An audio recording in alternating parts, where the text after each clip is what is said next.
Welcome all to Nick Brown's Inside the Ring, and I am just here after a horrible record of me with my predictions for SummerSlam. I did horrible, but that's okay because SummerSlam was completely awesome last night, and we have a few topics here to talk about. So why don't we jump right into it after a fantastic night, and hopefully a fantastic Monday Night Raw in about an hour. So.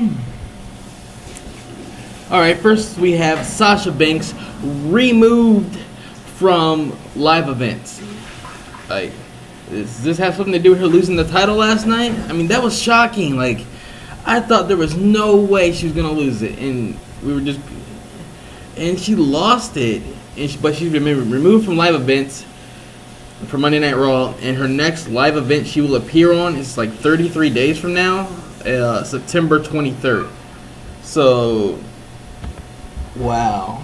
Like, just wow, bro. I don't know. I'm just shocked and overwhelmed. I don't really have much to say about this. It's just...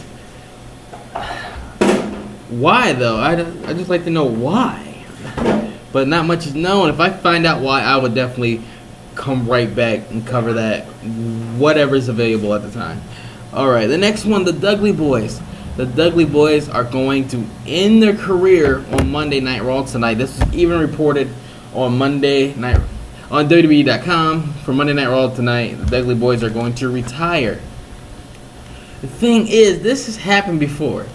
For TNA, the Dudley Boys said they were going to retire tonight on Impact. And instead of retiring, I do believe was it Devon that turned on Bubba and formed the Aces and Eights and everything like that? All I know is the Dudley Boys broke up and went. Bubba became Brother Ray, went to Bully Ray, and Devon, basically Devon. But still, the whole Aces and Eights storyline, that basically concluded the whole Dudley Boys thing, and ultimately Bubba joined the Aces and Eights as their leader. But, well, he apparently was the secret leader the whole time. But that's not the case. I don't think. Unless this is just a thing to split them up. I don't know.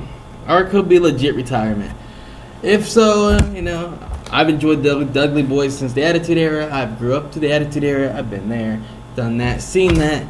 I've got to see them live and, put people through tables. I was actually supposed to meet them one time because they were going to show up at a car show, and they didn't show up. But they did show up at the event and got to see them 3D people through a table. But yeah, but Ivory was there, and I got to talk to Ivory. Yeah, but that's another story for another time. I didn't really talk, I was like shy back then, but there's a whole story behind that. I'll do a story time one day. Tell you about the whole thing, but let's get on to the next thing. I hope the Dudley Boys have a nice, long, lovely life as they have given us great times, matches, and a bunch of memorable table moments, even putting Dixie Carter through a table. And putting Mae Young through a table, which was, I don't know how I was at the time. I was like, what? He just did that? But Dudley Boys have done crazy things. I'm just happy I got to witness it. All right, we're gonna hold off on number 3. Save that for last. We're gonna talk about Finn Balor right now, which was actually my last point. Finn Balor. Is shoulder injury, which happened when Seth Rollins powerbombed him into the barricade last night at SummerSlam.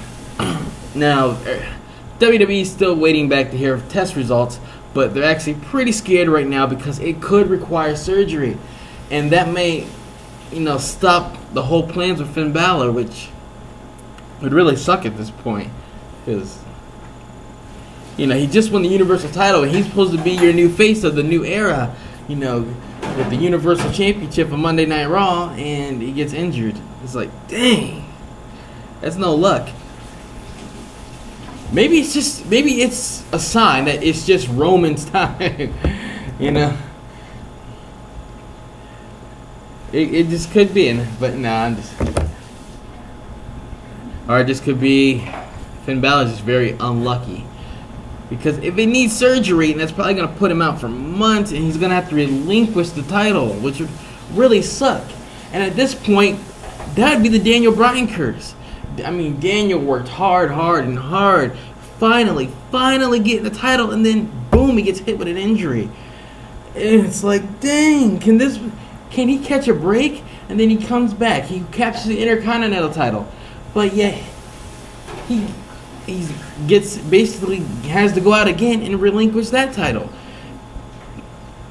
It was just Daniel's very unlucky, and we must just call this the Daniel Bryan curse at this point, because Finn finally gets the title. He's the main champion, especially when the Universal title is going to be pushed as the main title, and he gets injured.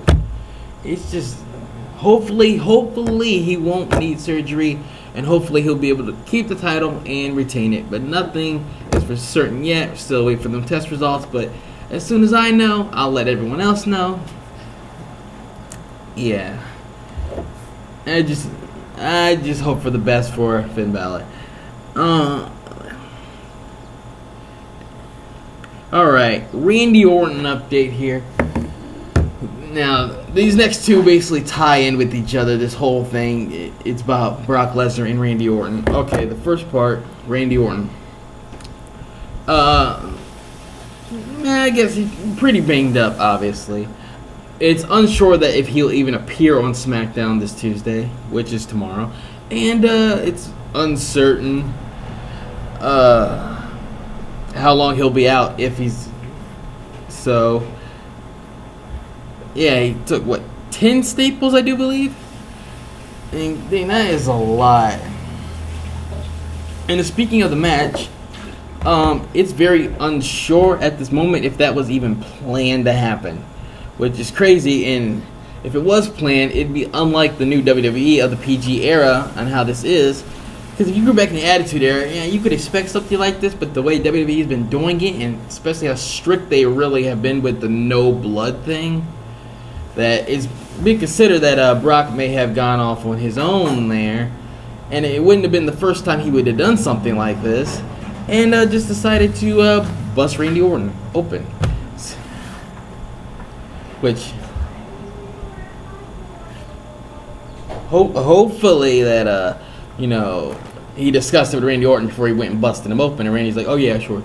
I don't know. Hopefully Randy gets a speedy recovery. As far as Brock Lesnar goes, he will not be on Monday Night Raw tonight. Well, he's not scheduled. That doesn't mean he won't appear. And it's actually been talked about possibly Brock being suspended if it was not planned. So with that said,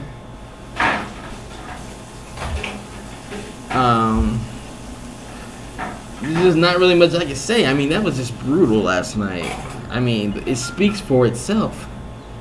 So, I do have one person here that would like to add something into this. So why don't they just come on here now and say what they got to say? Hello. About the Brock Lesnar and Randy Orton match. I'm sorry, but that went out of proportion. I didn't like how it turned out. I don't think Randy Orton deserved that bad of a beating. I mean, it's just crazy. It blew my mind. And, every time I seen Brock sitting there just beat and stuff, like, I just kept covering my eyes. I'm like, don't kill him, because it looked like he was about to put him in, like, almost a coma, basically. It was crazy. Yeah, and Roman Reigns with just a beast last night, and loved it, enjoyed it. Finally getting to see some good, nice Roman Reigns, which we've all been waiting for a while. That beast coming out, and makes me want to get in that ring and just smack you around, Roman. I'll see you. No, for real. I will get in WWE, and you will face me 1-on-1, and I'm taking that top spot Cena says he's ready for someone to replace him. You're looking at him. But without that said, I'm gonna beat you up. well, now that I got dog drool on my face, why don't we say we call it a day and get ready to watch Monday Night Raw in like a half an hour. So with that said, like, subscribe, and just be breezy.